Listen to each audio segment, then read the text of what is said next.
Kirloskar Toyota मोटर्सच्या गुंतवणुकीमुळे मराठवाड्याच्या विकासाला चालना मिळणार असल्याचं देवेंद्र फडणवीस यांनी सांगितलंय। छत्रपती संभाजीनगरकरता ही अत्यंत आनंदाची गोष्ट असल्याचंही ते म्हणाले। किर्लोस्कर टोयोटा मोटर्सची 20,000 कोटींची गुंतवणूक आज औरिक सिटीमध्ये आली आहे। किर्लोस्कर टोयोटा मोटर्सच्या माध्यमातून 8,000 लोकांना थेट रोजगार मिळणार आहे, तर 12 ते 13,000 लोकांना अप्रत्यक्षपणे रोजगार मिळणार असल्याचंही ते म्हणाले। इलेक्ट्रिक व्हेकल आणि हायब्रिड व्हेकल त्यामुळे ऑटोमोबाईल क्षेत्रात एक अत्यंत महत्त्वाची गुंतवणूक म्हणून याच्याकडे पाहिलं जात आहे। याकरता संभाजीनगरची निवड करण्यात आली आहे आणि ही आनंदाची गोष्ट असल्याचंही देवेंद्र फडणवीस यावेळी म्हणाले। छत्रपती संभाजीनगर करता ही अत्यंत आनंदाची गोष्ट आहे की किर्लोस्कर टोयोटा मोटर्सची 20,000 कोटी रुपयाची इन्व्हेस्टमेंट आज ऑरिक सिटीमध्ये त्या ठिकाणी आलेली आहे।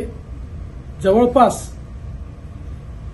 टोयोटा किर्लोस्करच्या माध्यमातून या ठिकाणी 8,000 लोकांना थेट रोजगार मिळणार आहे आणि जवळपास 12 ते 13,000 लोकांना इनडायरेक्ट रोजगार मिळणार आहे। ही सगळी इन्व्हेस्टमेंट ही इलेक्ट्रिक व्हेकल आणि हायब्रिड व्हेकल याच्यामधली आहे। त्यामुळे ऑटोमोबाईल क्षेत्रात एक अत्यंत महत्त्वाची गुंतवणूक म्हणून याच्याकडे पाहिलं जातं आहे आणि याकरता छत्रपती संभाजीनगरची निवड त्यांनी केली ही अत्यंत आनंदाची गोष्ट आहे।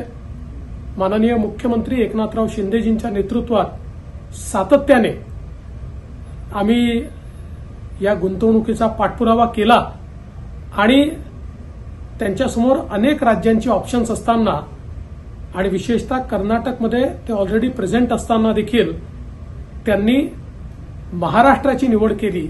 ही महाराष्ट्राकरता एक अत्यंत आनंदाची गोष्ट आहे आणि म्हणून मी छत्रपती संभाजीनगर आणि मराठवाड्यातील नागरिकांचं मनापासून अभिनंदन करतो आणि या माध्यमातून एक मोठी गुंतवणूक आल्यामुळे मराठवाड्याच्या विकासाला एक मोठी चालना मिळणार आहे।